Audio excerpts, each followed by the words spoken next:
Hola, somos Amparo de Filipis y Martina Gallone de Cuarto B y vamos a hablar de la vida cotidiana y la sociedad de los años 20 y también conocidos como los años locos.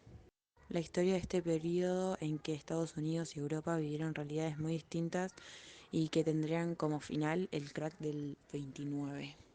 La moda, las ciudades, el cine, la música, el arte, la historia cambiaron por completo durante 10 años en los que se vivieron realidades muy distintas dependiendo el lugar donde nos encontremos.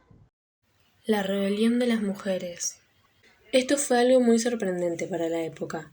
Al terminar la Primera Guerra Mundial, cuando los hombres empezaron a retornar a sus casas, se encontraron con una inesperada sorpresa.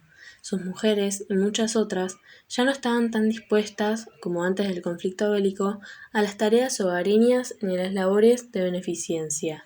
Durante los 4 años de guerra, ellas habían desempeñado muy bien los papeles antes privativos de los hombres y ya no querían retroceder. Los alimentos enlatados y las panaderías del barrio las liberaban en buena parte de la cocina. Las tintorerías, las lavadoras y las planchas eléctricas les ahorraban de tener que dedicar días enteros a lavar ropa de la familia. Con los trajes de confección, las aspiradoras eléctricas y la posibilidad de comprar por teléfono, la mujer en los años 20 estaba en condiciones de vivir su propia vida. La mujer se entregó a una vida llena de actividades. Fue mucho más al cine y mucho menos a las aburridas reuniones sociales. Asumió la práctica de deportes como el tenis y la natación. Manejó autos con desenvoltura. Fumó y abordó con interés temas de conversaciones antes prohibidos. Bailó foxtrot, check to check, charleston y black bottom.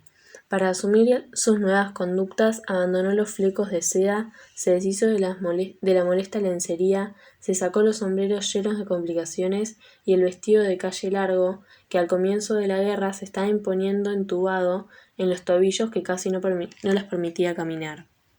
También se bajó el escote, se subió la falda y borró la cintura de avispa. La consigna general femenina era cultivar el tipo juvenil casi masculino, suprimiendo el corsé que privaba de naturalidad sus movimientos, cortándose el pelo a lo muchacho y usando sombreros hondos. Madame Coco Chanel y Jean Patrou lanzaron a la moda la camisa y la corbata masculinas alrededor de 1925. El abrigo recto y el impermeable sellaron el adiós a las plumas y a las flores. Muchos hombres miraban atontados después de su larga ausencia a sus esposas irreconocibles bajo el pijama, con el pelo demasiado corto, por la nuca, y esas actitudes tan desenvueltas. La mujer se armó de audacia para desbordar su territorio femenino y alterar el orden establecido para los sexos. Estudió profesiones liberales, ganó el derecho a voto, conquistó la libertad sexual, limitó el número de hijos y solía bailar con sus amigos cuando el marido no estaba dispuesto a acompañarla. Las flappers, en la vanguardia de los nuevos vientos libertarios, encabezaron en Estados Unidos la revolución del campo de la moral. Según la describiera el escritor Scott Fitzgerald, verdadero agente de la prensa de estas mujeres, la flapper ideal era una muchacha de gustos caros, de unos 19 o 20 años, moderna hasta la exageración. Fumaba en público, bebía hasta ponerse como Cuba y profería insultos y garabatos. Nada le chocaba, era franca, sus faldas, como el mercado de valores, subían más y más. Pronto se quedaron por encima de las rodillas, enseñando a los hombres más longitud de piernas que las que jamás habían visto en público. La flapper llevaba las medias de color carne enrolladas a la altura de las rodillas, se ceñía los pechos y pasaba hambre para adquirir las formas amuchachadas que tanto le encantaban. Desterró el talle tipo reloj de aguja, se quitó las camisas y en los bailes de estudiantes dejaba las fajas y los corsets en el guardarropas con mayor naturalidad. Pronto los descartó del todo. Liberada desde el cuello hasta los pies, se la veía con varios kilos menos y con movimientos sueltos. El próximo paso lo dio en la peluquería, donde abandonó su larga cabellera sin derramar una sola lágrima. El bob o el pelo corto era lo que se llevaba. Nada de redecitas, peines ni horquillas. La flapper, para rematar su aspecto, se cubría con un sombrero de punto. encasquetado en la cabeza hasta los ojos, del que solo escapaba algún rebelde mechón de pelo. Los cosméticos daban el toque final. Las muchachas bailaban muy apretadas contra sus parejas, luciendo dos manchas encarnadas en sus mejillas y sus labios pintados de forma de corazón. El sonido llega al cine y el jazz alcanza su esplendor. Chaplin y Keaton serían por entonces los que hoy son Leonardo DiCaprio o Robert De Niro, en películas como El aviador o Soñadores. Tampoco nos hemos olvidado de cómo se ha reflejado en el cine esa década años después, sobre todo la obra maestra de Al Capone y su reverso Elliot Ness, a la que se reflejaba el período de la ley seca. En cuanto a la música, el jazz alcanzaba su esplendor gracias a la aparición de artistas como Louis Armstrong o Duke Ellington, o de la orquesta de King Oliver, una época en la que además se popularizó la venta de gramófonos y que ayudó a una mayor difusión de este arte y de otros estilos como el charleston y el ragtime. Los rascacielos fueron protagonistas en la modernización de las ciudades. En los años 20 arrancan con unas ganas tremendas de cambiarlo todo y eso se muestra sobre todo en las ciudades. Culto al arte de la vanguardia, se fomenta el deporte popular, se llenan los cafés, la música, como ya hemos visto, traen nuevos ritmos y las salsas de cine se popularizan. En las calles los carruajes dejaron paso a los automóviles, con marcas como el Bugatti o los míticos Ford.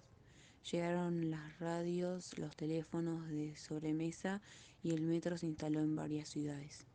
También es una época de grandes revueltas y se construyeron los primeros barrios obreros, mientras que el centro de las ciudades se empezó a dar forma al urbanismo con nuevos modelos arquitectónicos, gracias al triunfo de las escuelas, empezando con el furor de los rascacielos. Ley seca. Algunos grupos sociales o movimientos que promovieron esta medida se formaron durante el siglo anterior bajo el fundamento de que el consumo excesivo de alcohol perjudicaba a la sociedad. Para entender qué fue la ley seca, debemos mencionar primero la 18ª enmienda hecha a la Constitución estadounidense. Esta modificación constitucional prohibía la fabricación, venta, transporte, importación y exportación de licores intoxicantes, con el fin de utilizarlos como bebida. Sin embargo, no hacía explícito qué era exactamente un licor intoxicante. En 1919 se aprobó la Ley de Prohibición Nacional o Ley Seca en los Estados Unidos. Sin embargo, esta prohibición amparada en la 18ª enmienda a la Constitución de los Estados Unidos recién empezó a aplicarse en 1920.